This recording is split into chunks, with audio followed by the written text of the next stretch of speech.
We are live. Hello, critical thinkers. Hope all is well. Tonight, we have a very special night. Tonight, we're doing something experimental. We're doing a CNN/Fox News type panel discussion for today. Okay. So, this segment is called Critical Talk. And the purpose of this is to have people who were formerly incarcerated on to go over recent events and to give their perspective and really go deeper than what the mainstream media is showing you and telling you. So this is meant to be long form. So we are going to have a full, robust conversation. So the first thing I want to do is go over with everyone the format for today. Okay, so we will have 3 to 4 topics today. I am going to set up the topic, give a little bit of information, and then afterward, I will pass it off to either Patrick or Sean, and they'll have 3 to 5 minutes each to give their input, to give their feedback. And then afterward, if everything is too much kumbaya, I will throw in some, not some hostility, but a difference of opinion to stimulate the conversation. Okay. So the first thing we'll do is do a quick introduction of ourselves. And Patrick, do you want to go first and tell the people who you are? Sure. My name is Patrick Stevens. I'm a leadership fellow at the Center for Community Alternatives. I am also a formerly incarcerated person who spent 24 and a half years of a 25 to life sentence. Okay. Sean? My name is Sean Michael Chung. I'm a peer specialist and Zoom anger management group facilitator with the Fortune Society. I also do intake coordination. I was the class president of John Jay Institute for a Navigated program. And I have credentials stemming from sociology, psychology, criminal law, and criminal justice reform. I've worked with the Osborne Association. I've worked with a couple other organizations. Okay, great. So for those of you who don't know, Patrick is he's used to being in the hot seat. He recently was on a CBS 6 town hall type meeting in which there was a focus on prison reform, and he sat down with a former corrections officer, a wife of a correction officer, and a political official that was, I would say, very pro-correction officer. And Sean was on the show last week. He did a great live stream with me in which he spoke about the atrocities occurring at the Marcy Infirmary. That live stream is doing very well, a lot of interest. And thank you for sharing your stories, both of you. So I really appreciate you guys being on. You're welcome. Okay. Thank All you. right. So people in the chat, if you can do me a favor, some housekeeping, if you could please like the video, share the video, and subscribe to the channel if you have not already, because I want to keep the conversation going and robust. I'm going to just read out any super chats in between discussions. Okay. So the first topic that we'll be talking about is the Robert Brooks homicide and court case, both the civil and the legal and the criminal case. Next week, we have 5 defendants going back and stating whether they'll be taking plea deals or not. They'll be returning to court April 29th and April 30th. So the first question for both of you is as follows. 1, do you think that the defendants, we have Michael Fisher, Michael Mashaw, Nicholas Angelone, Nicholas Kiefer, do you think, and Nicholas Gentile, do you think that they will accept the initial plea deals offered by Phil Fitzpatrick? And also, do you believe that if this does go to trial, that it would be actually possible to get convictions in an upstate New York court? So why don't, Sean, I will jump to you first and give us your input. So I believe that approximately 3 or 4 of them will take the plea deals, depending on what they are. But I don't think it will be prison time. I think it might be probably probation or parole, if that.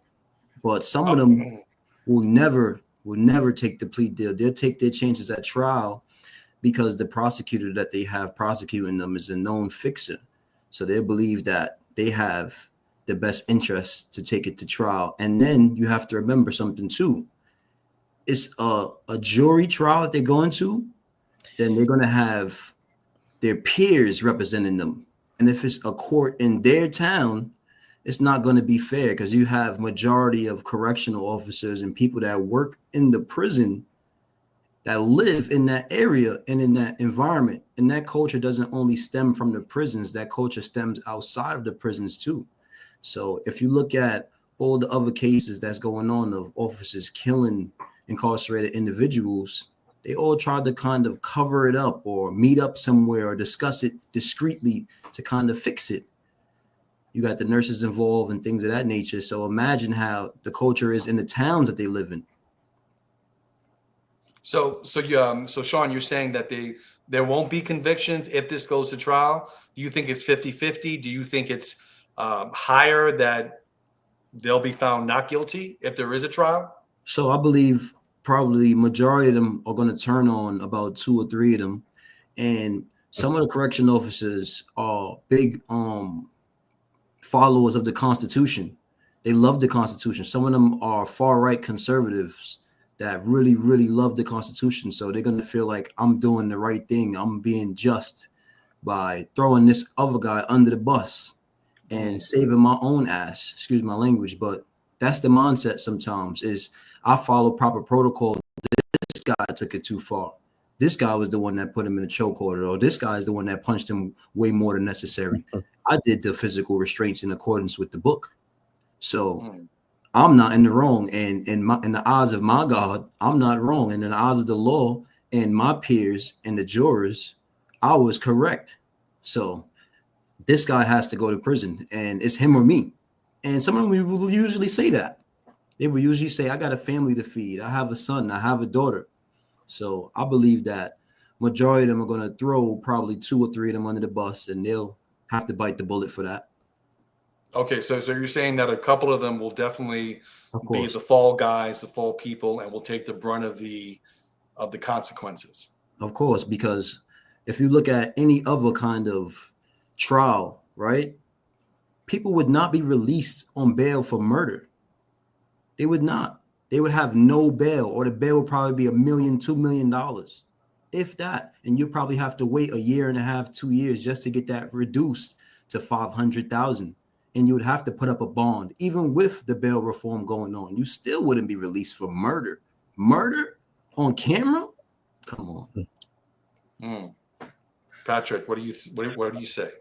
So Sean makes a very strong point with respect to how these corrections officers were treated in the system.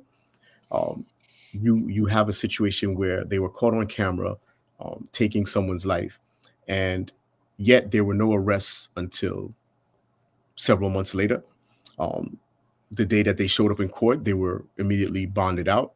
And so there is definitely going to be disparate treatment in terms of how they are treated by the criminal legal system.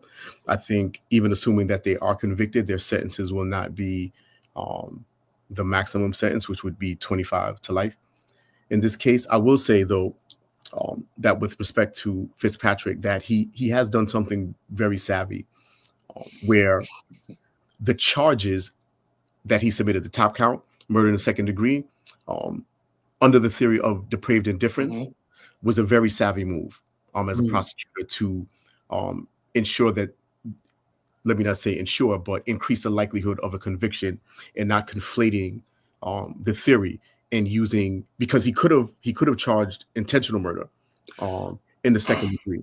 And you know, to most people who don't read the law in that way, the difference might be difficult to detect, but it is a very distinct difference in that there have been a number of cases, a lot of controversy about the distinction between those two types of murder, whether it was an intentional murder, whether it was your intent going in to kill this person, or under the theory of depraved indifference, whether you acted in a way that evinced a depraved indifference to human life that was so grave that it rises to the level of second degree murder. And so I think Fitzpatrick has positioned this in a way that convictions will be likely, and that it does induce other players, right, to engage in this sort of prisoner's dilemma where it's like, okay, this is a very strong case. It's likely that somebody's going down. I'm going to throw this other individual under the bus to save my own skin. So that's how I kind of see this playing out. Will, even assuming that they do get convictions, Will the convictions, will the sentence be 25 to life? I highly doubt that. And I do think, even assuming that that is the case, that their time in prison will be substantially different than incarceration for either Sean or I or anyone that looks like us. What do you think about the charge of a gang assault? Do you think that was a smart thing to throw in there? Absolutely. Absolutely. Because, now you're talking about acting in concert, where you are just as culpable as your co-defendant, even though you did not act specifically in the same ways, but that you share the same intent mentally. And so therefore you share the same culpability. So those charges, very, very savvy move by Fitzpatrick in this case. Okay. So there are a lot of people, and Sean, I'll jump to you next. There are a lot of people in the comments, screaming and yelling that no one should be offered a plea deal. Do you think that should be the case, Sean? Do you think that's realistic? So for murder, the plea deal should have automatically started off with 25 to life, not 18 years. Yeah, but it is 25 to life. Is that really? Because typically when you plea, right, you're getting a reduced sentence. So my understanding, and correct me if I'm wrong, 25 to life is the maximum. Is that truth? Is that the maximum someone can get for murder? No, it's not. Okay. No. Wait. Yes. So Sean is right, but with second degree murder, the maximum sentence is 25 to life. Okay, so 25 to life. Yeah. Okay. So with the murder now, with murder one or a capital murder, life in prison, 50, 150 years. I've seen people get 50 to life with murder in the second from losing that trial. Then I've seen other people get 22 to life on a plea deal for murder in the second. So for them to murder somebody on camera and get offered 18 years and have a bail, if you were to walk around New York City to this day, or you visit Rikers Island and see anybody that has a murder charge on camera, right, that's viewed by the whole entire world, they would not be released right now. Let's be real. Let's be real. Look, Google any murder in New York, period. Buffalo, Rochester, Bronx, Queens, Brooklyn, wherever you're at in the world. Anybody that murdered somebody on camera, it would be an uproar. The whole city would be in flames if that person was released on bail and be able to go back to their family while another mother is crying. Another mother is pouring her eyes out because her child was murdered in cold blood and has to view it every single day. That is disturbing. That enrages me. So do you think it's disturbing to offer plea deals to some of the Robert Brooks defendants? Because some of them are, those pleas are not public yet, right? But some of them have been made plea deals for testimony. Do you think Fitzpatrick should not have done that, Sean? And then we'll jump to you, Patrick. I just don't like the fact that everything is secretive. Everything is hidden. Why is everything hidden? Why is everything not shown to the public? What's going on with that? That doesn't make any sense. If it's a plea deal, put it out on the table. Let the people be the judge of things. Why do you think he's waiting to disclose the plea deals? Because these plea deals are probably outrageous. It probably will have the city in an uproar. He probably is telling you people, we'll let you walk with probation if you just blame it on this guy because this guy is the main guy. But all of them should be held accountable. All of them should have to sit in front of a judge and a jury like anybody else, any other law-abiding citizen that committed a mistake or committed a heinous act. We all should be the judge of that, not just him. And he's a known fixer. Yeah. So what gives him the right to keep things secretive and hidden and then offer these guys a way out while their families are crying their eyes out every single night looking for clarity, and you're giving them a way out? That doesn't make any sense.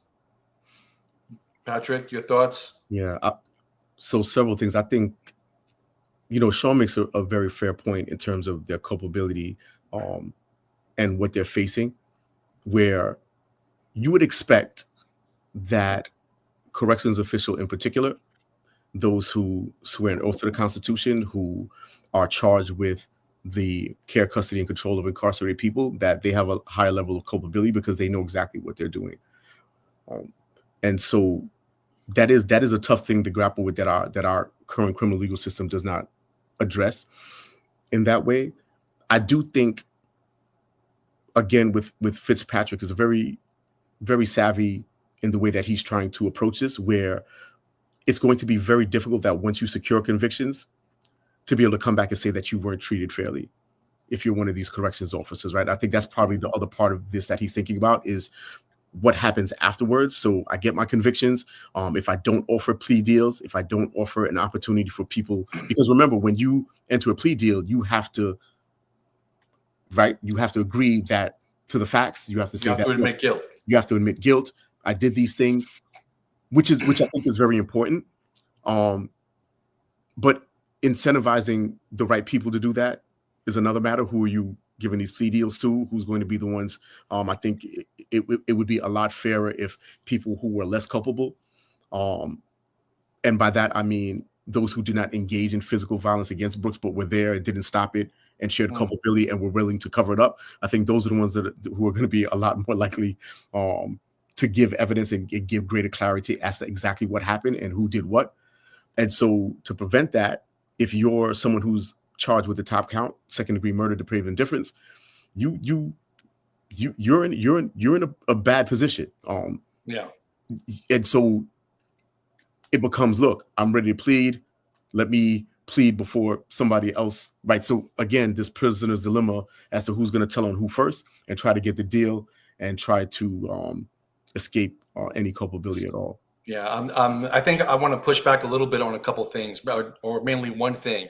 I think no one should be surprised when there are plea deals and people are going to get off scot-free, because it's basically a trade-off, right? So you testify and you don't face any prison time, or you will have probation, right? So the general public cannot be surprised that some people are not going to suffer any real consequences besides from having a probation and most likely maybe pleading guilty to a misdemeanor, right?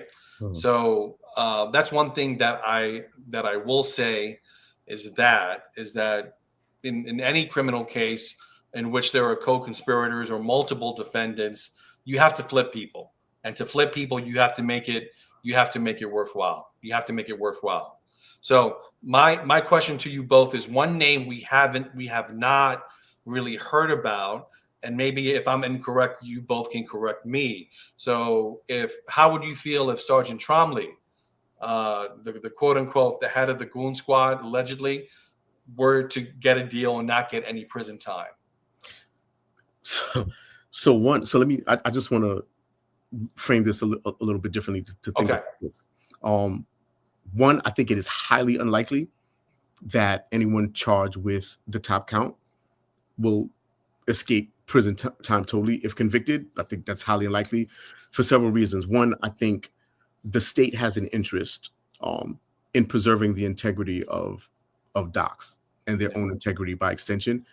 And so it's a lot easier for the state to throw a few officers under the bus and frame it as these are just the rotten apples, as it were, and preserve the integrity of the system. And two, there is way too much publicity about this case.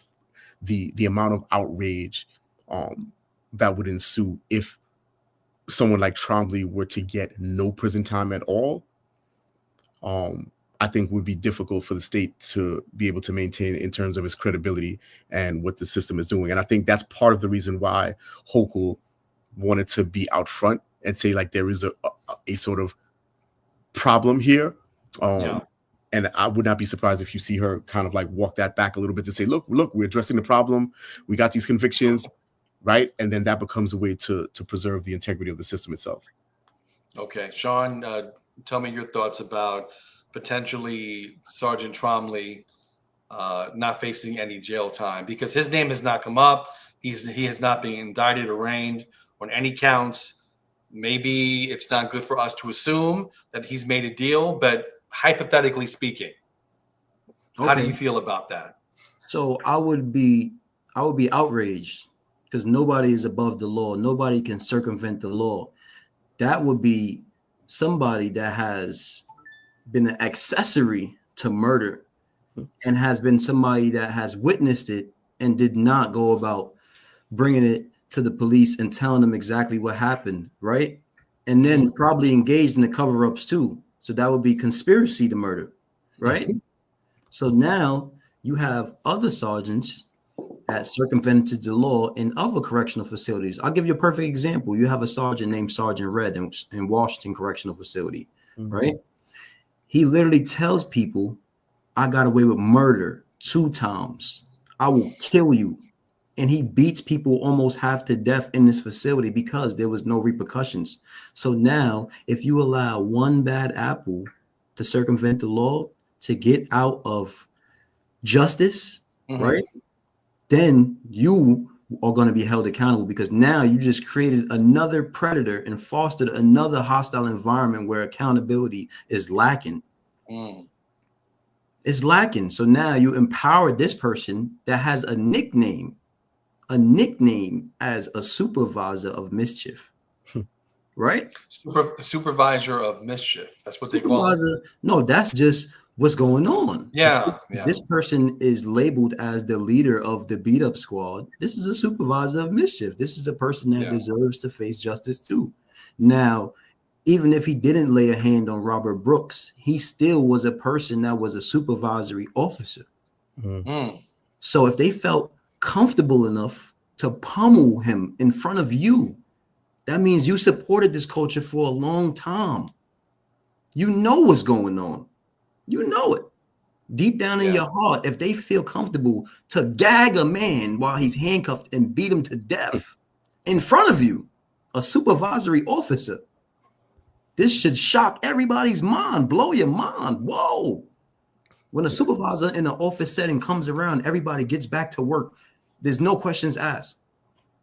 Yeah. Well, listen, I'm sorry. Go ahead, Sean. You're telling me in a correctional setting where you have people's lives in the palm of your hands, where you're supposed to protect and serve and have an oath and follow protocol and procedure, you allowed them to beat this man to death when you're the supervisor? No, you should face justice too. You should face justice. Yeah, Sean is exactly right. If you as a supervisor have a greater responsibility and greater authority in that space, and even to Sean's larger point about the atmosphere of corruption that happens, right? Like the New York Times has revealed that from January 2019 to August of 2020, approximately 56% of the over 270 disciplined corrections officers had either lied in their reports, provided incomplete or inaccurate information during investigations. This included at least 17 officers who made false statements during official inquiries, which is a misdemeanor, which is a crime. Yeah. And so when you have an environment like that, where beyond that, it is very difficult to bring charges or discipline officers, even though docs would like to do that, it doesn't happen. And so if in an atmosphere like that, you create one in which actors with bad intentions are incentivized to continue to do so without any repercussions. Okay. I want to close very quickly and kind of combine something that you said, Patrick, to a thought that I had. So my prediction, and I truly hope I'm wrong, I believe that Trombley's not going to do any jail time whatsoever. But I believe that this plea deal is going to be announced at the very end so that it doesn't cause an uproar. So that first we have convictions, we have plea deals made with people like Farina and the other correction officers. But I think Trombley's plea will be disclosed at the end of this whole process. And Trombley, just remind me, Trombley is charged with the sergeant who was supervising the corrections officers. He was there. He did not place any hands on Robert Brooks during the video. What was he charged with? He wasn't charged with anything. He wasn't. Yeah, he was. Yeah, So his name has not come up. He was full front and center supervising the correction officers on hand, and you're right. He did nothing. He had care, custody, and control, which he did not follow. And this was Done. It was business as usual. Okay. So I am going to mention one more thing about the Robert Brooks case, and I want to get your feedback on it before we jump to the next topic. So Anthony Farina's attorney, who is James Riotto II, said this. And this is in reference to the plea deal that was offered to Anthony Farina, who you mentioned shoved, I think you or Sean said, shoved a rag down his mouth and choked him and so on and so forth. This is what his attorney said. And I'm very shocked that he made this public statement. He said this in reference to the plea deal that Fitzpatrick offered Anthony Farina. He said, being asked to plead guilty to the top charge with an 18-year sentence recommendation is not a plea deal. It's essentially the same outcome we might face if we went to trial and lost. So, Sean, tell me your thoughts on that if you have any, and then we'll jump to you, Patrick. Can you repeat it one more time? Sure. Being asked to plead guilty to the top charge with an 18-year prison sentence recommendation is not a plea deal. It's essentially the same outcome we might face if we went to trial and lost. So that definitely is a valid statement. I can't say that. So you agree? So you agree with that statement? So I'm looking at it in terms of the average person that's getting a plea deal. A plea deal is something that's supposed to be in the defendant's favor. No, that's not in the defendant's favor. But the heinousness of the act, if he was to lose that trial, yes, he would get the highest count. They hit you with the highest charges, the top counts and the top charges. But I don't even think he deserves that kind of plea deal. He should get the same plea that anyone else with murder would get. 25 to life, 25 to life, 25 years, 25 years, 25 years for a year or 2 years back to back to back, and wear him down, leave him in prison just like they leave everybody else all throughout New York State. He shouldn't even have gotten a bail. He shouldn't even have got granted bail for murder. And then they talk about all this horrible things that other people do, but look at what's going on. Really pay attention. They got bail for murdering somebody that the whole world saw.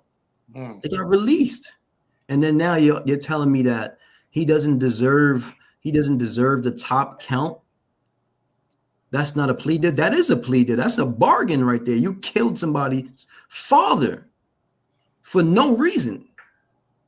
Yeah, but you know, his defense attorney could argue he doesn't have any priors. He's a first-time offender, and 18 years is too much. What do you say to that, Sean? That makes sense. That does make sense. 18 years, first-time offender, but it depends on the circumstances and the heinousness of the act. You have an obligation to protect and serve. It's a big difference between somebody that's a substance user or somebody that's in a gang that has a rival gang member, or somebody that doesn't have the higher education, or somebody that doesn't have the family support or understand or have the capability or the mental mindset to understand what they're doing. This guy had training. He was supervised. He worked for almost 20 years. There's no excuse for you. There's no excuse. It's different when it's a person that comes from a drug-riddled area, or a person that was abused as a child, or a domestic violence survivor. What is your excuse for killing a handcuffed man? There's no excuse for that. That's not a plea deal. 18 years is a blessing from God for him. That's a blessing. Yeah. Let's be real. Yeah. Let's be real. If one of us handcuffed somebody in the street, gagged them, and beat him to death, do you think we would be walking right now? If somebody heard 18 years for murder right now sitting on Rikers Island, they would have took that, because they know that they would never see the light of day if they went to trial, and they wouldn't even have a paid attorney. It's a shame that he has the state covering him for murdering somebody outside the scope of his employment. He shouldn't even have that attorney representing him in the first place. Look up the laws. That's outside of the scope of his employment. That's not a part of his training to beat somebody to death while they're handcuffed. So he shouldn't even have that lawyer representing him in the first place. Okay. Patrick. Yeah, no, yeah, you should not have qualified immunity, right? In that case. Do not have qualified immunity. Fair point. I think, so the sentencing range for second degree murder is anywhere from 15 to life to 25 to life. And so this number is probably an arbitrary, just middle of the road, closer to 15. And I think, this lawyer does have a very interesting point, because think about where this trial is going to be had. Yeah. The judge, I don't know who the judge is going to be, but odds are this is going to be a judge who is very partial to corrections, and in handing down the sentence, I would not be surprised. The judge can give you a sentence of anywhere from 15 to 25 to life. And this lawyer might be thinking that, look, I can make a plea to this judge that, look, this is his first time. Yes, he's a corrections officer. He has a family, et cetera, et cetera. The union is going to back him. He's going to have strong political support. Yeah. That's what the lawyer's thinking. Whether it's fair, I don't think so. But that's the reality. You're going to be, this trial is going to be upstate. They're not going to change their venue. And a judge is going to find some way to be sympathetic. Yeah. The other thing that we don't talk enough about in this situation is the overcast of racism and white supremacy that tinges this case. You're talking about rural areas where racism is par for the course. A lot of these corrections officers believe in the inferiority of Black and brown people. They believe in this idea of super predators and all this other garbage that they traffic in. And so best believe that there are some judges and prosecutors and law enforcement in that space who believe the same thing. And so for them, the life of Black and brown people is not as valuable. And so why throw away the life of this good white man who killed this Black brown man in prison? Yeah, what you said makes me think of the arraignments for the Messiah Nantwi correction officers, right? You heard a lot of these attorneys saying, my client is a family man, has small children, he's a member of his church, yada, yada, yada. So you heard all that stuff. So I definitely would see, the attorneys trying to push that up and make all the statements in terms of, why he should not go to jail for 18 years, go to prison for 18 years, 20 years. So what I want to do now is just do a very quick 30-second commercial. So for everyone who's joining us now, you've come on to Critical Talk. Right now, we just went over the Robert Brooks murder case. We spoke about that. Next up, we'll be speaking about Messiah Nantwi. So if you can please do me a favor and like the stream, like the video, share it, and subscribe to the channel if you haven't already. I want to thank everyone for being on. I appreciate you. Also, if you feel like going above and beyond, we have Cash Apps in the ticker down at the bottom of your screen. That would be greatly appreciated as well if you felt compelled to make a donation. Thank you so much. So the thing we'll do next is jump into Messiah Nantwi, which is the other major news story occurring now, right? So for those of you who haven't been following the news, March 1st, 2025, at Mid-State Correctional Facility, an incarcerated individual was beaten to death after the CERT team was activated from a National Guardsman. So that resulted in 10 correction officers being involved in an 11-count indictment, right? They have court dates sometime in mid-May.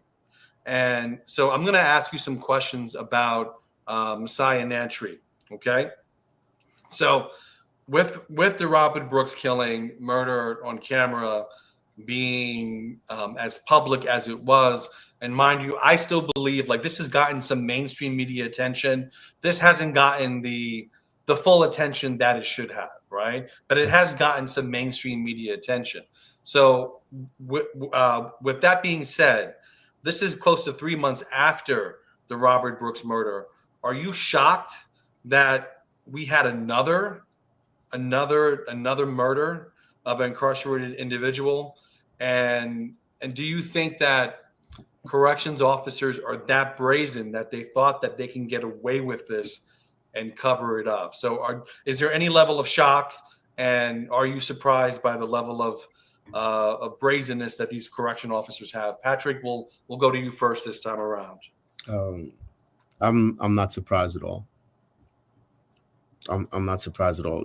You, again, going back to the fact that there's every incentive for bad actors to be abusive and not face any consequences. It's par for the course. The only reason that we know about Robert Brooks is because of the body cams. Correct. And there have been many others who have been beaten. I have seen incidents in my decades of incarceration where guards have done things, beating people. And the other part of it is, remember that the murders are just the tip of the iceberg. Those are the things that get a lot of attention. Abuse happens in any number of ways. You know, Sean mentioned this one sergeant who would talk about how he killed someone. That is a common, like when I was in Sing Sing, you had officers that would walk around and say that sort of thing. Like, like outright will tell you that I'll kill you and get away with it. And so the reality for them is that they have all the power. No one's going to believe you because you're incarcerated. You're an incarcerated person. Nobody cares what you said. The state does everything to protect you. And so there's no surprise. I wouldn't be surprised if we see another one 2 months from now. Wow. Okay. Sean. It doesn't surprise me at all. And I'll give you a vivid image of one of the first things that I noticed was when I was in Clinton Correctional Facility, and an officer literally lift up his sleeve. He lifted up his sleeve and he showed us his tattoo upon entering the facility off the draft bus. And it was a black baby with a noose around his neck, hanging from the prison bars. Patrick, I see you nodding. Tatted on his arm. And he said, "This is what I think about," and he used a racial epithet, and it was the N-word. "This is what I think about you. So if any of you get out of line, we're going to kill you here. And the cameras don't work." And I said, wow. This guy has a black baby with a noose around his neck, tatted on him, hanging from prison bars. And I literally seen them beat people, savagely beat people, and tell them, call OSI. And that's just one facility. And that was my first day there. And it's crazy because a lot of the facilities, my first day is when I seen most of the atrocities. It's like a weird fetish that they all have when you arrive, and they want to let you know who's the boss. And it feels like a roots kind of thing when you get off this bus and they kind of approach you and make you feel lesser than human. And it's sickening and it's frightening because you know that you can't do anything. And then you could always have in the back of your mind, like, I have to defend myself. But if I defend myself, I'm going to get more time. So you kind of have to really swallow your pride and observe all of the things and really kind of swallow your morals and all your dignity and respect and watch these things happen. Wow. I literally used to see people get their heads bashed in on their way just to eat. And I know it's probably triggering something in Patrick too. Yeah. I know it's triggering you because this stuff is real. It's true. And I'm trying to be very respectful in my way of giving you the raw details without kind of making it too graphic. And then once they finish pummeling you, they just plant a weapon on you. Mm-hmm. They just plant a weapon on you. And the next you know, you have an additional 2 years or 1 to 3, or you're going to court in their area. So once they ship you out their jail, you're coming back to the jail. They laugh in your face. And they make an example out of you and say, yeah, that's one of the guys that thought he was a tough guy. You're going to be like him going back and forth to court. We whooped his ass. So play if you want. You'll be just like him. Or you'll go to upstate box and they'll starve you. Or you'll go to Southport, which is even worse. I'm glad they closed that. Mm-hmm. There's a whole entire scheme, a plot, and then they send these messages to their brothers in blue in the facility you go to next. So they're already waiting for you, and they already have something planned for you. So I wasn't surprised when I seen the protests, and I seen how well orchestrated it was, and it just shows you the web. It shows you the web of how their culture is so deeply rooted throughout the correctional system that you have to really, really, really fire a lot of these people. And then when you dig into the OSI reports, and if you even look into case law, if you're somebody that loves legal research, and you look up the case law and you just type in assault on inmate by officers, the pings, the ticker symbols, or the case law, or whatever you want to call it, is going to be thousands, dated all the way back to the early 80s, the 70s. Then you look at people that got their cases overturned through evidence, you probably find 1 or 3. You'll be lucky to even find 3. With all the evidence, they went all the way to the Court of Appeals, the highest courts. And they finally said, you know what? After 6 years of you fighting this, we're going to reverse it. It took 6 years just to only have 3 people that won, but 1,000 people have setups, and you telling me that nobody has the clue to say, if everybody is saying that this is happening, you don't think that something is wrong? The same exact thing going on, and people don't even have a GED or high school diploma or even a law degree to sit down and spend 5 years studying this law, and they still can't file a brief properly, but they figured out how to just even tell what happened when they know that if you file a grievance, your life is on the line, your days are numbered. Am I lying, Patrick?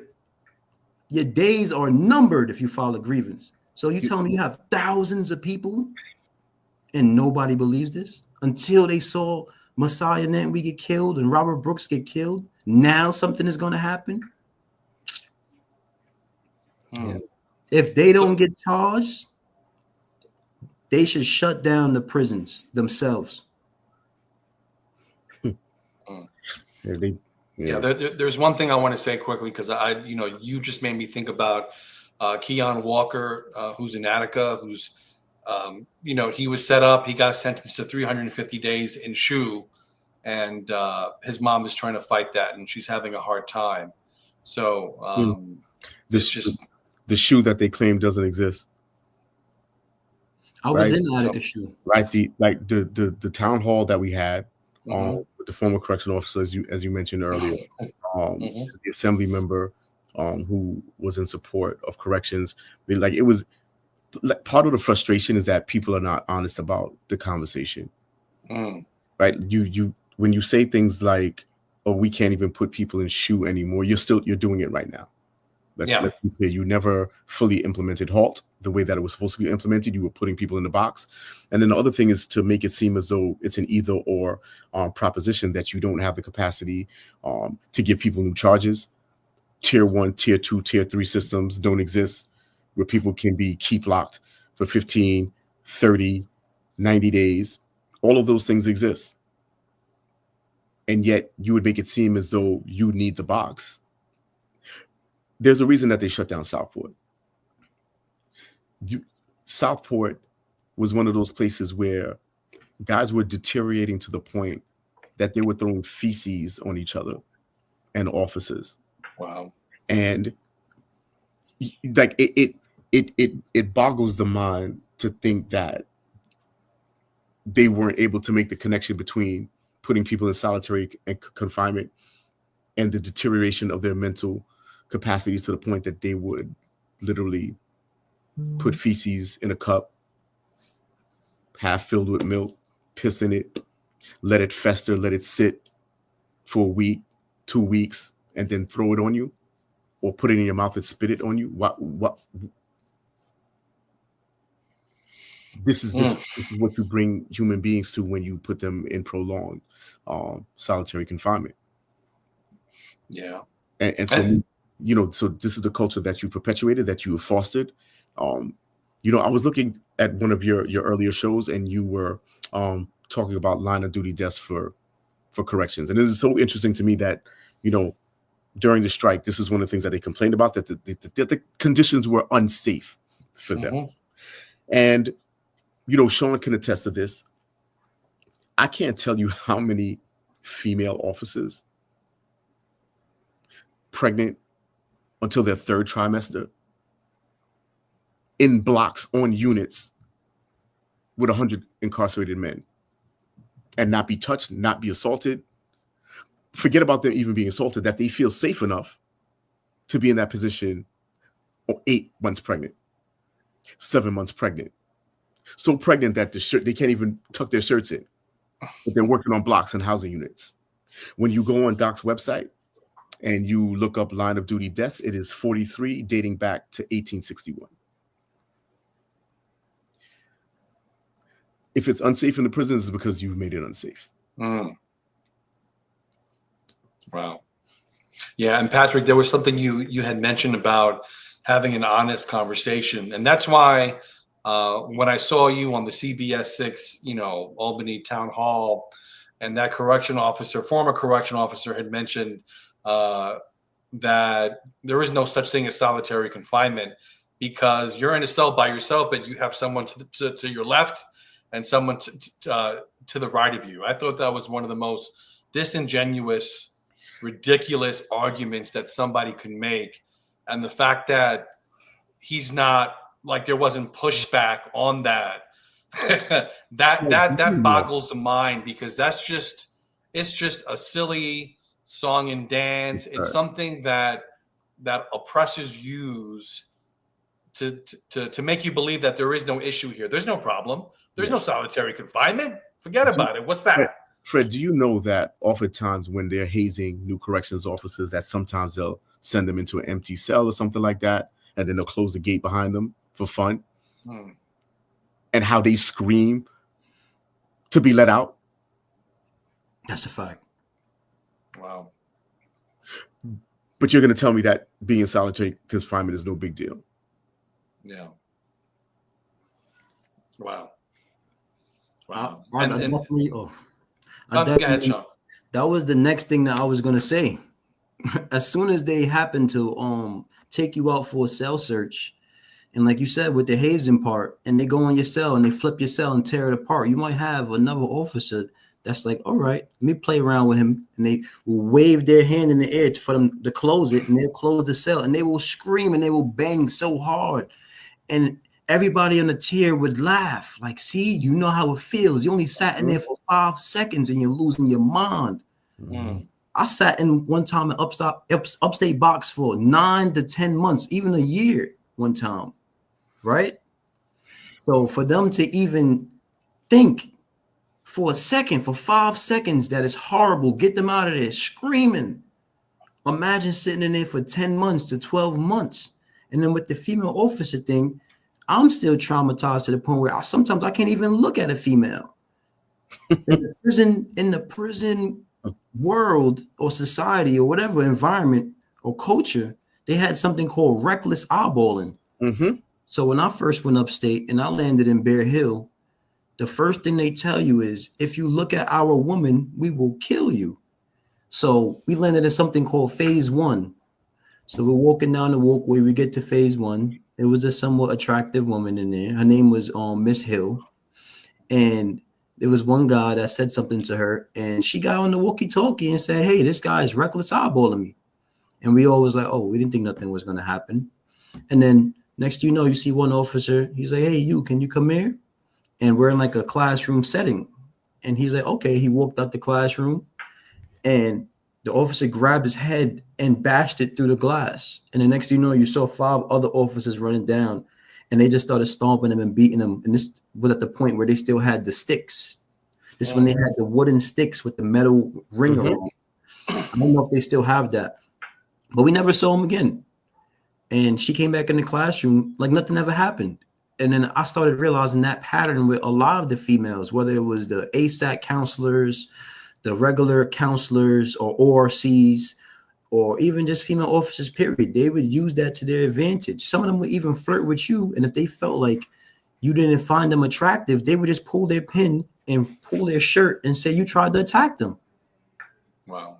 I've seen so many horrible things with the women there that I kind of have this trauma where sometimes if I'm talking to a woman, I look down at the floor. Yeah. And you realize some incarcerated individuals that are formerly incarcerated will come home with that same kind of anger towards women because that's what was going on. And then sometimes if you're in a max, you're behind bars. So you have you're in a cage, you're in a cell where you don't have any privacy. So when a woman is walking, they're supposed to scream out female on the chair or female walking. But some people, some of the women don't do that. So some guys will have their curtain up and the female officers will walk the gallery or the tier and pull their curtain down and say, he flashed his penis at me. And next thing you know, you're getting pummeled and sent to the box. Wow. And then there's no way to defend that. There's no way to defend that. You can't even use the bathroom with a female in the gallery. And like he said, being pregnant, I haven't never, ever in history heard of a female officer getting attacked while she was pregnant. Ever. Never. I can't even think of a case. And I lived in Lower Library. I never, ever. I don't think there's ever a case of a female ever getting assaulted. And believed if it happened, they would publicize it. Yeah. Yeah. Wow. Wow. So I want to ask maybe a couple more questions about Messiah Nantwi before we move on to our third and final topic. So in terms of Bill Fitzpatrick, did either of you see any differences from the arraignment and the indictments of those officers who beat and killed Messiah Nantwi versus the Robert Brooks case? So I will say that it was refreshing to see the tampering of the evidence charge. Mm-hmm. I don't recall seeing that in the Robert Brooks case, even though I'm quite certain that was also the case. And the reason that's important is because it highlights the mechanisms, and hopefully that will come out in the trial, by which they falsified documents after an assault.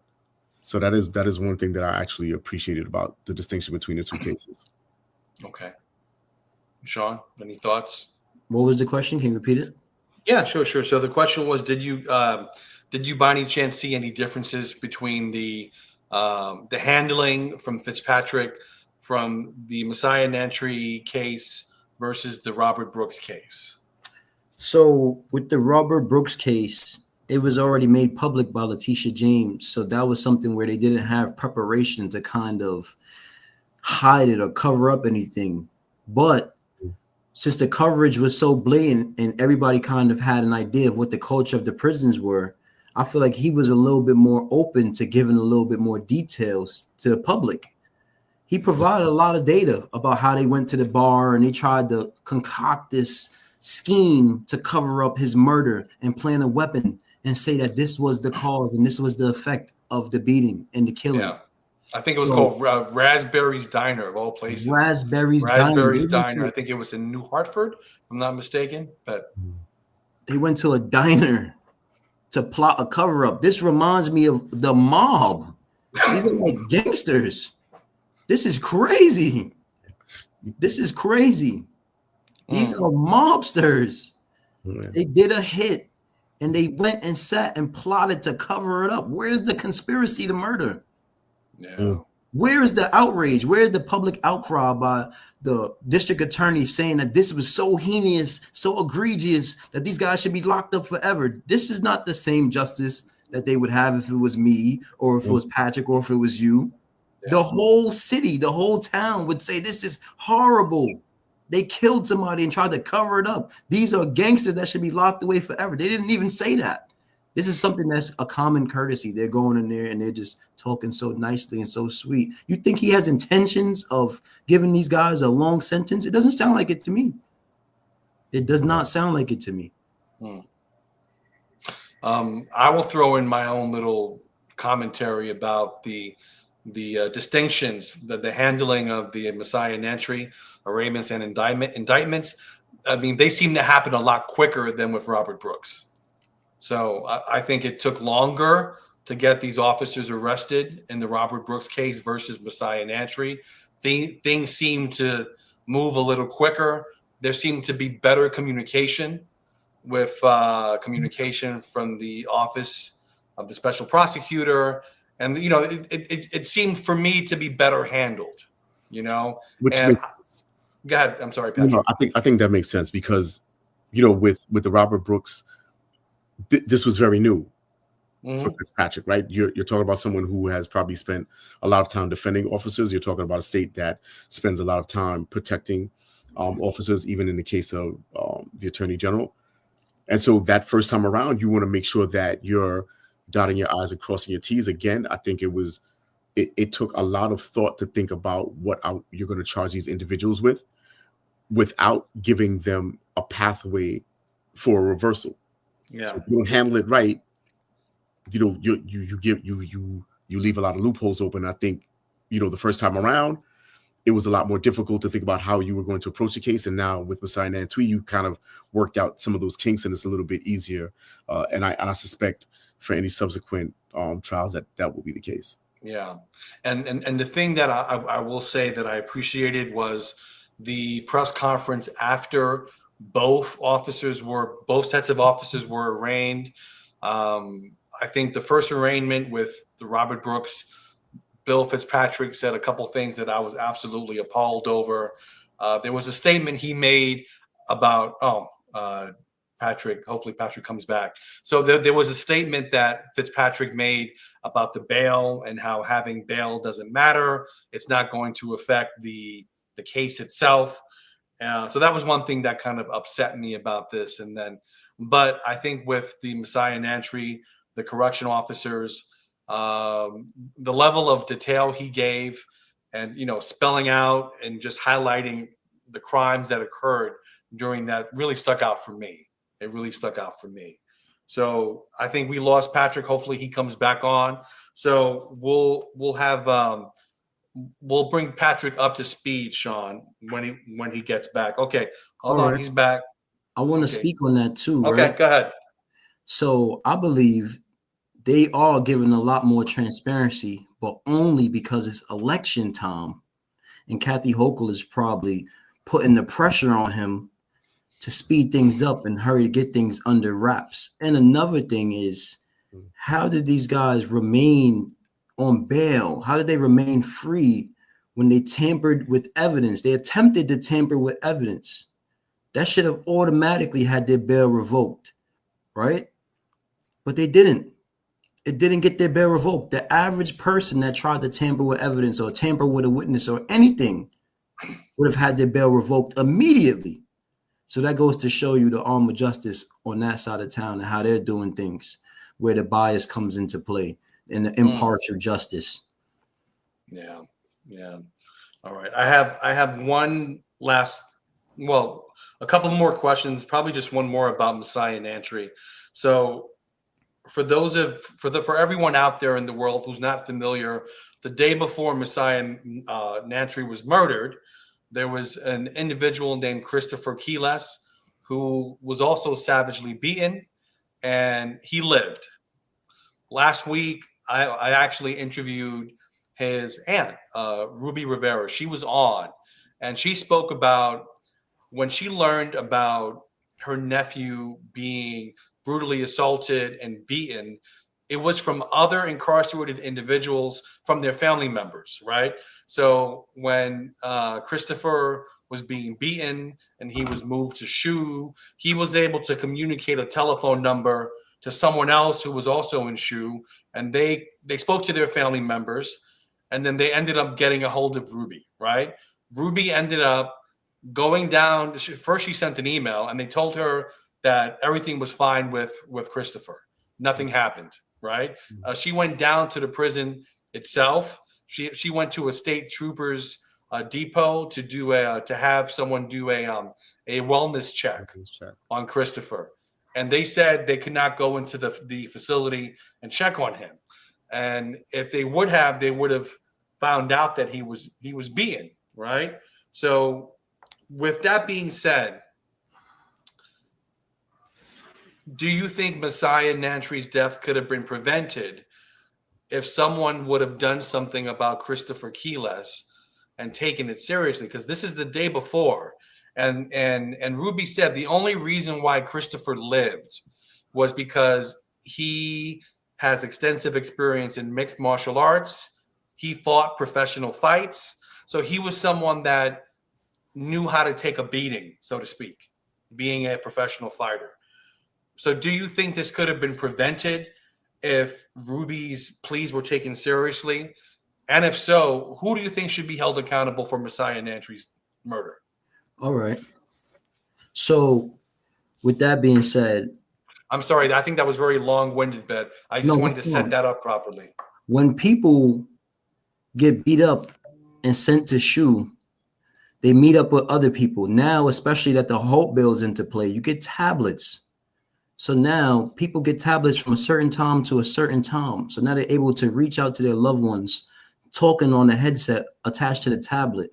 If you're lucky enough to have the physical strength to survive some of these beatings, then you'll be able to speak to your family and tell them what happens. But the only thing that's horrible about it is they don't have any outside entities that have the authority to come into the facilities besides the state legislators.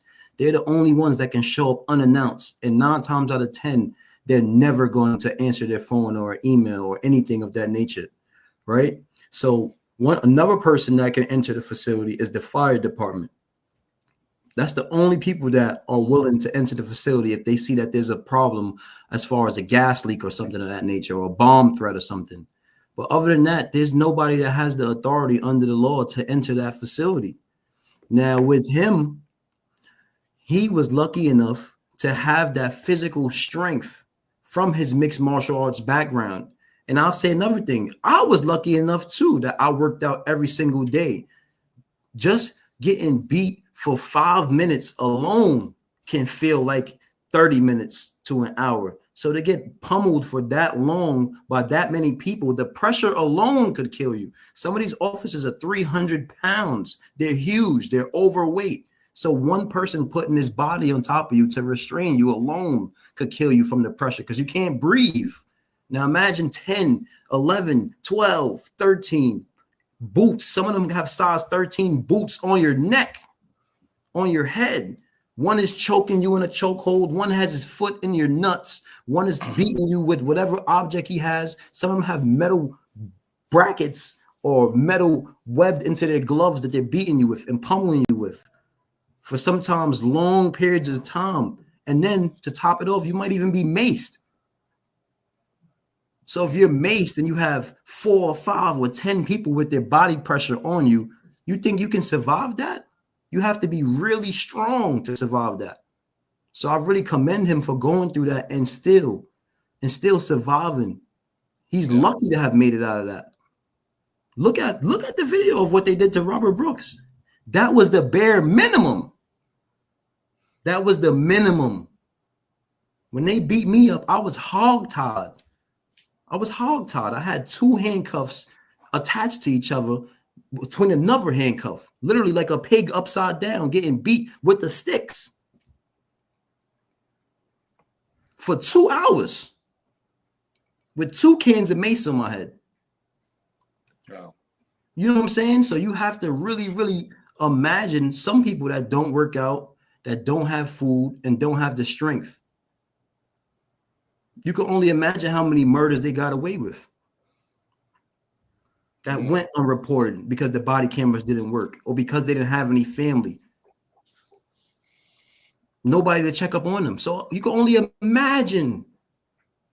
He's lucky to have family support and people around him that knew what to do, that were ready to risk their lives, jeopardize their freedom, to call their family members, knowing that the phones are recorded and monitored and they could be next. Yeah. That shows you the seriousness. I want that to sink in. You just literally witnessed a guy get pummeled and brought in, beat almost half to death. And then when you go for help, you go to the police and say, I want you to do a wellness check because I think my son was beaten. You know how that feels to be a parent? To say, my child's life is in danger. Can you please help? And they say, I'm sorry, but I can't go in there. I can't enter this place. I can't do it. That's not justice, man.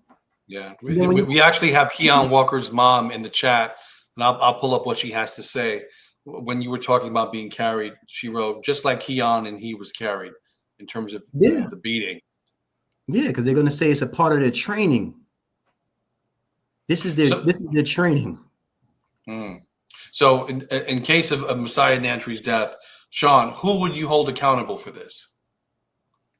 Besides from the officers that actually put hands on him, who else should be held accountable?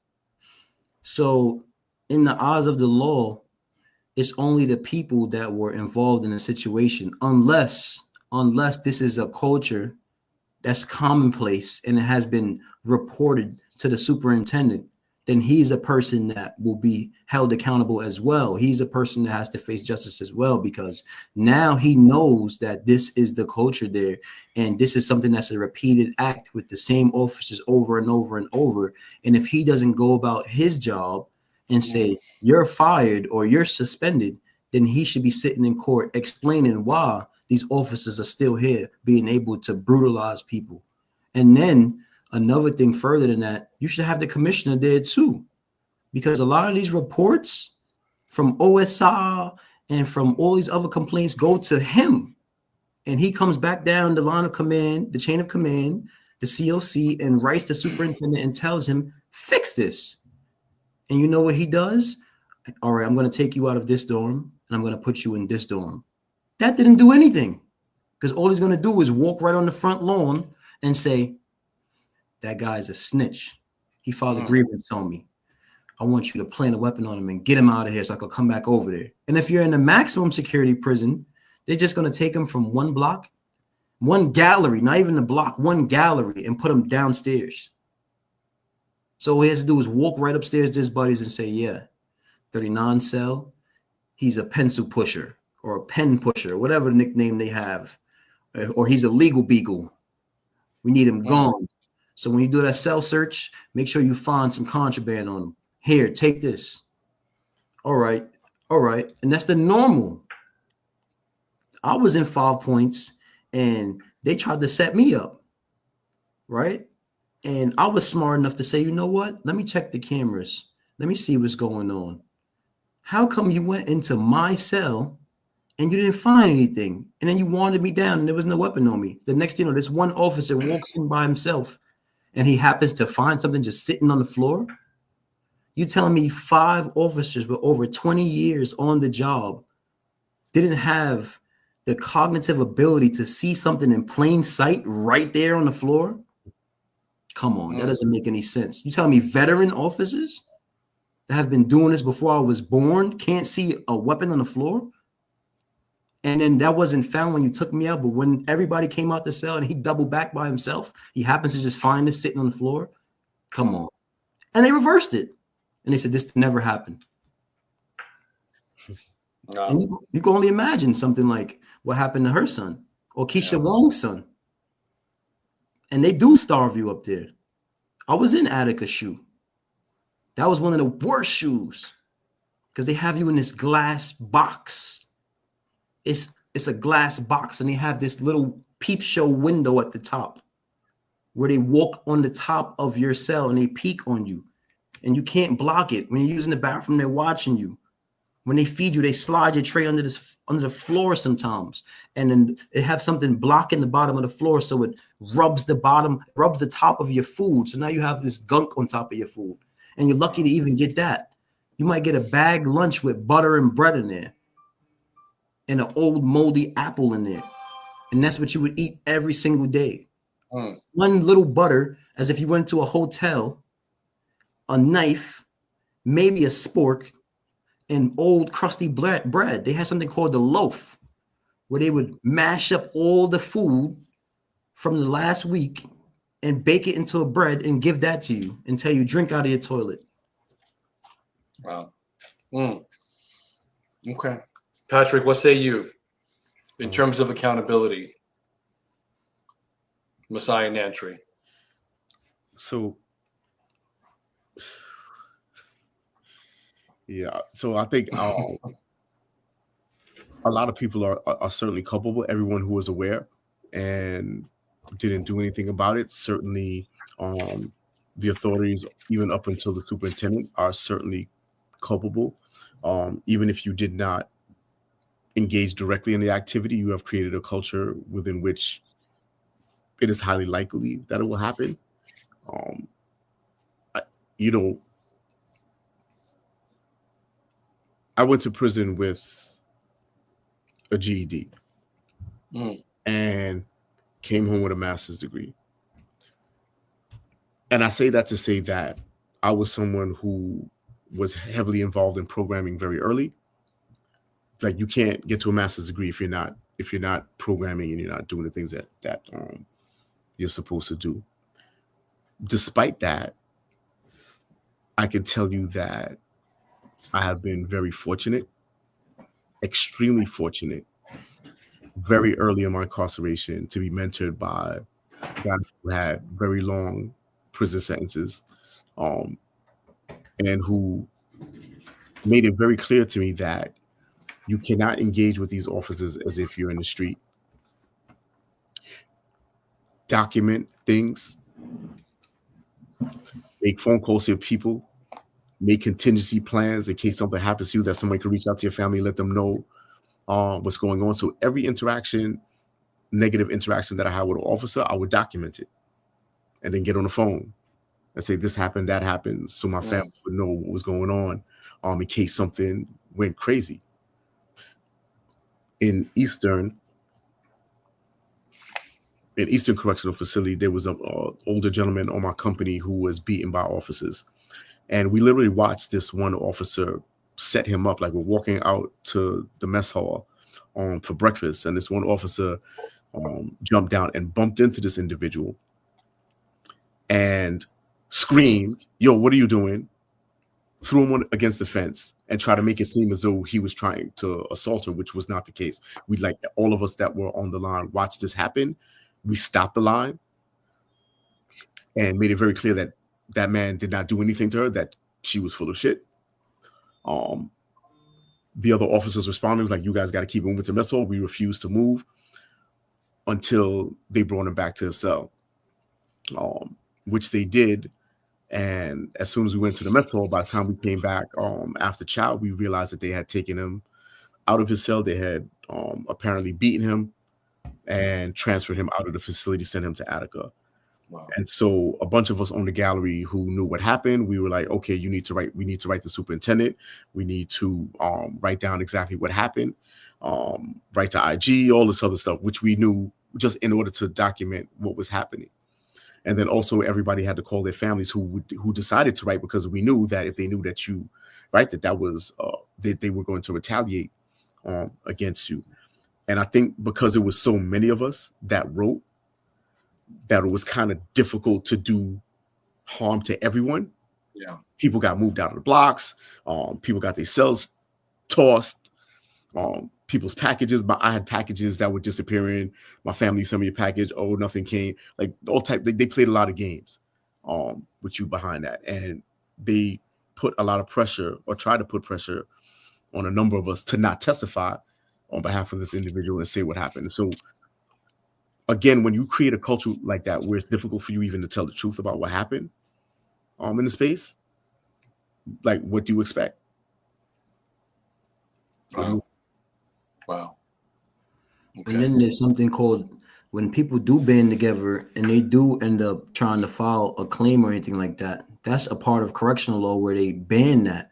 And that's called a demonstration. So if all three of us and probably 2 or 3 other people came together and wanted to kind of file a complaint, a joint complaint, they would hit us with a demonstration misbehavior report, give us a tier 3, and send us to the box for about a year. AdSeg 2. AdSeg is another tactic. I'll let you explain it. Yeah, that this is something that they do for people who they find are too influential in the prison population, and it's very similar to SHU.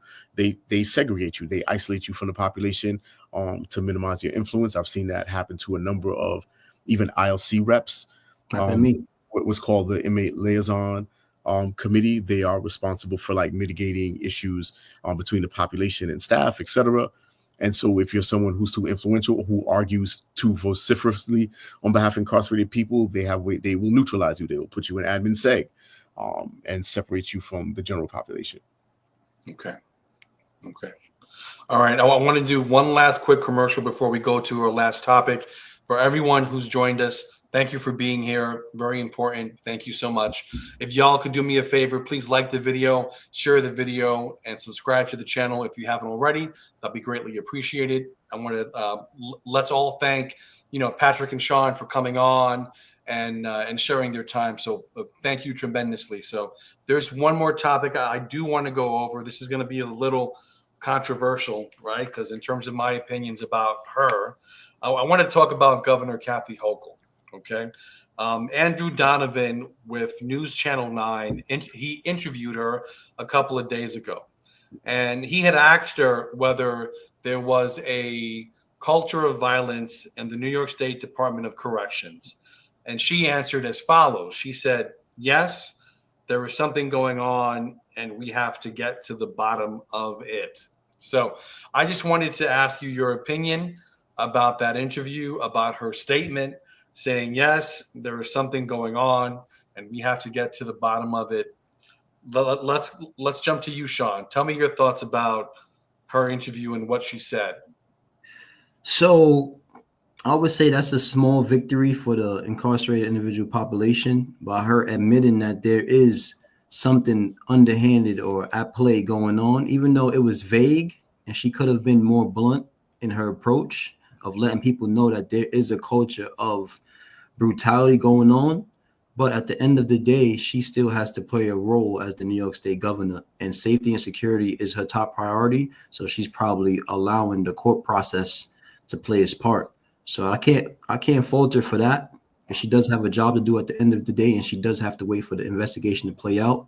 But you still have a responsibility to follow the Constitution, which overrides any kind of morals or any kind of election process that she's trying to hold on to. Yes, there's a culture of back in the blue that has a brutality aspect to it, right? So she has an obligation to let the world know, let all of her supporters know, or people that's against her know, that there's a culture of brutality going on and we're trying to rid these facilities of all the bad apples.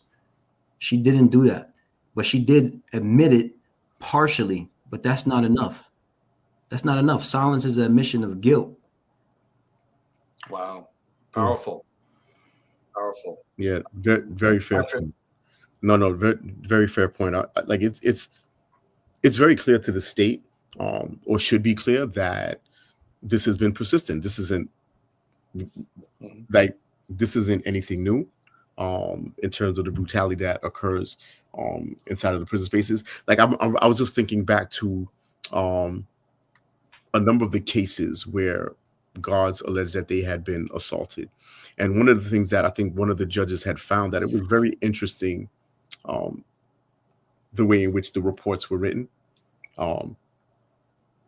They were basically these boilerplate responses that said, I asked the inmate to get on the wall to subject himself to a pat frisk.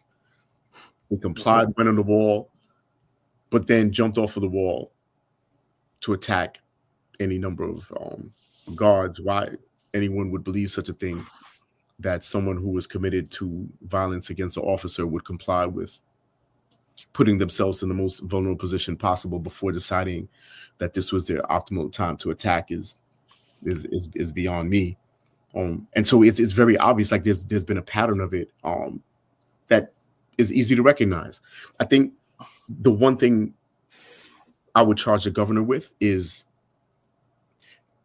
thinking about ways to destabilize the corrections union and NYSCOBA and the way that they represent officers. Like, this is part of the problem. Part of the problem is they have way too much power relative to any other union. It is because of their power that the officers in the Robert Bruce case were not arrested right away or even fired right away. This whole arbitration clause that they have in their contracts, the kowtowing to them even when they are very clearly in violation of their job duties and titles, is absurd to me. Like, they should not be rewarded for fostering an environment where abuse can happen. And so to me, you need to go at the heart of their power, and undermine that if you want to be on even footing, even in terms of negotiating with them. Like they do not deserve the benefit of the doubt in any of these cases. And even when we talk about, they try to tell us that the walkouts and the riots had nothing to do with those officers getting charged in the murder of Robert Brooks. You just basically signed a contract, right, with the state. Now your officers are getting charged, and now you're walking out in violation of the law, mind you. So your power is such that not only can you keep your officers out of prison for extended period of time to face justice, or what they would call justice, but you also were able to negotiate to the point that you could get better benefits for yourself. Behind that is insane. Yeah. Imagine the teachers union defending a teacher that beat a student in her class, and then coming back to the governor and saying, we want raises. These kids are out of control in these classrooms. Yeah, everyone would be up in arms, but because it's incarcerated people, because it's largely Black and brown people, the response is somewhat different. And I think that is something that the governor has a responsibility to address. And it is not enough to say that, look, there are a few bad apples. Yes, there's a culture, and then water it down and then walk it back. I agree with you 1,000%, Patrick. I think New York Focus and also the Marshall Project, they've done some great articles about the power of the correctional union in Niscoba and the power of the collective bargaining agreement, right? So imagine you have your corporation, your own company, and you do not have the power to terminate your own employees. So we've heard Daniel Marchicello III say, my hands are tied. And honestly, I'm a little bit more sinister. For me, it's by design. For me, this whole thing is by design. It's a way of washing your hands to not take accountability, because if you really wanted to, that would be an enormous task, but you would take out those provisions in that collective bargaining agreement that you don't have the power to terminate your own people. Well, what company operates like that you have to go through, a third party arbitrator? It's ludicrous. An arbitrator that is paid for by your union. Yeah. It's insane, right? And and they empower them. They empower them to murder. But one thing I'll say is the union condemned them for that act against Robert Brooks. Immediately, they condemned them and said that that's not a part of what we stand for. And then another thing I want to chime in on is the fact that you mentioned that a lot of people have been convinced that incarcerated individuals get placed on a wall and spin around and attack officers. That was the same reason why they attacked me. And that was what I got on my misbehavior report, that I refused to submit to a pat frisk, and I spun off the wall and attempted to do a UFC elbow. Yeah. So that kind of brought me back to a negative place of where I just went to go enjoy a meal in the mess hall, and I happened to get pulled over and tried to be made an informant, and I refused to do that. So they attacked me. And in the misbehavior report, they said I turned off the wall abruptly and just attacked the sergeant for no reason. I cherished my freedom.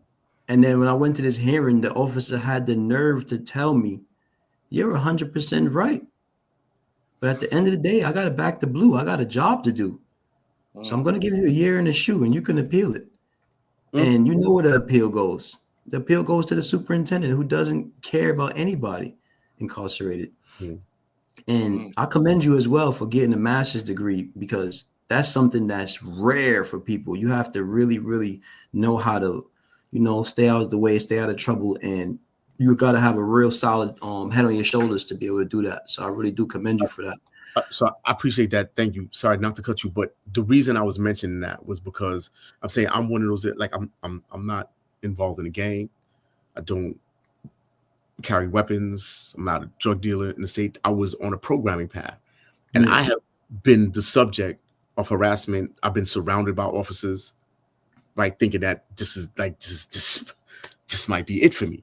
Right, so I'm not a troublemaker, and yet I gotta deal with the landmines. I gotta deal with the officers up until I had just finished my master's and almost got into a confrontation with an officer who was trying to extort me for food.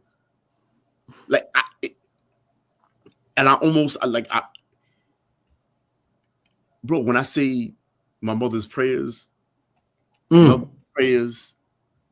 prayers, angels around me I believe it kept me safe. Wow. I believe that because I still have the same Bible that my mother gave me from the first facility that I went in. And I actually have it. I could go grab it for you right now and show it to you. As a matter of fact, I'm going to show it to y'all. Yeah.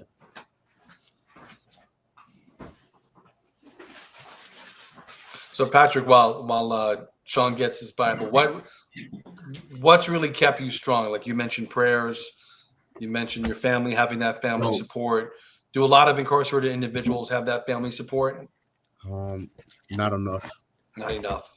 Not enough, beloved. I was really fortunate, even though a lot of my family lived out of state. I had strong family ties. I went to prison married, so I had friends. I had family, and it's a thing where there are a lot of people who don't always have consistent family support on the inside, and so you kind of become their surrogate family. A lot of us share family members, as it were. Yeah. Yeah, very effective. Sean? So when I was incarcerated, every time that I was sent to the SHU, they literally would destroy all of my property. Mm-hmm. They would destroy everything. But the one thing that they never destroyed was this. This followed me for years. Literally, some of the pages are even coming out. You can still see the writings that I have on it. And I was able to read this front to back 6 times because it was all I had when I used to sit in there. There's writings almost on every page. On every page, because this is all I had. When I had no food, no running water, days where I didn't have any blankets, any sheets, when they would take the mattress out of my cell and I wouldn't have anything for months sometimes. And I had to fish to my neighbors just to eat. This was all I had. And this is something that I memorized. And this was my knowledge. This was my movie theaters. This was everything that I had. It was my only escape. And if I didn't have this book to read, I literally would be like those people that he was talking about that were banging on the walls all day, screaming, throwing feces at people because they didn't have any peace of mind.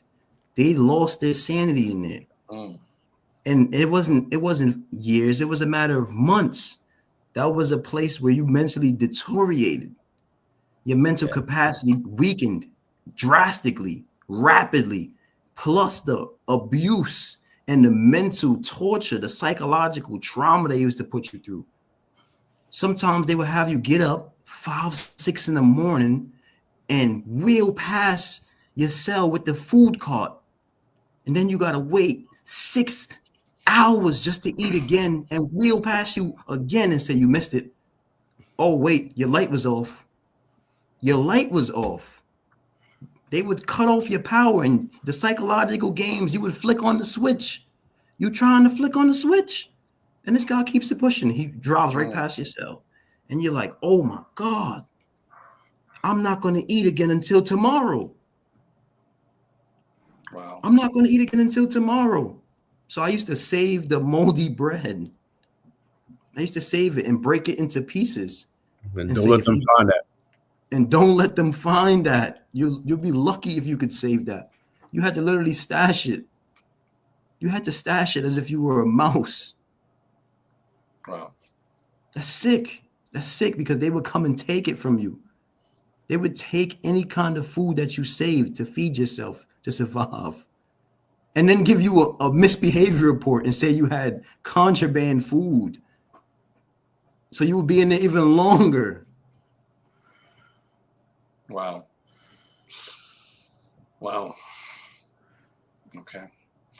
All right, gentlemen, I want to close this out. Do you guys have anything you want to leave the people with before we head out? Patrick and then Yes. Sean? Yeah, so I would say,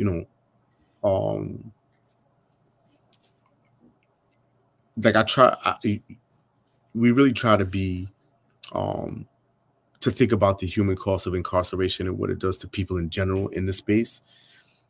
And I don't want people to take this the wrong way when I say that, there is an abuse problem, a corruption problem within the Department of Corrections. And I don't mean to say that every officer there is horrible.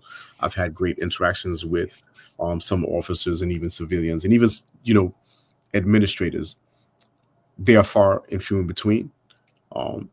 And even there is this sort of space in where a lot of people want to say that they want to be neutral in the space, but you can't be neutral in the face of this. This isn't about necessarily just protecting incarcerated people, but it is also about protecting the space that everyone has to occupy. My priority certainly is for incarcerated people who bear the brunt of the abuse that happens. If you have loved ones who are incarcerated, understand that when they talk to you about these issues, that they are not exaggerating, that it is very important for their protection, that there is consistency in terms of how you engage with them, that's how you keep people protected. We need a different model. We need a different system. And just even thinking about what Robert Brooks Jr. said the other day about accountability. The officers, regardless of what their sentences or what their convictions are going to be, will be punished for what they did. Is that accountability? I think there's a distinction between being punished and actually being accountable. They will be punished by the state. They will do prison time. What about the family of Robert Brooks? I'm a restorative justice practitioner. I believe in centering the harms that happen to the victims. What happens to the family? How is their trauma addressed? How does punishing these officers alleviate the trauma and the pain that they're dealing with? That's a different matter. So we just need to really rethink what this system is and how it touches the lives of people. Okay. Sean, closing thoughts?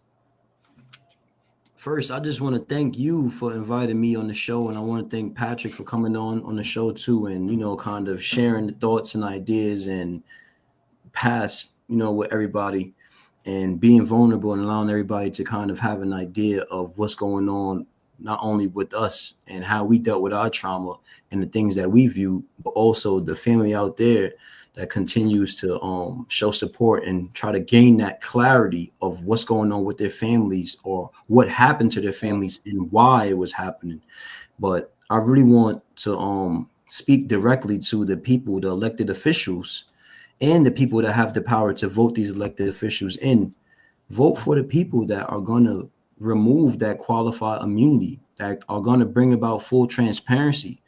Because a lot of the people that are incarcerated are from your neighborhoods. It could possibly be you one day, or it could possibly be one of your family members one day. So don't think it can't happen to you. So, and I don't want to be a person that's pushing fear mongering, but it's the truth though, and I just want to get rid of qualified immunity and bring about full discretion. That's my thing, full accountability. If we're going to be a part of the society and we're going to focus on the Constitution, bring about equal justice.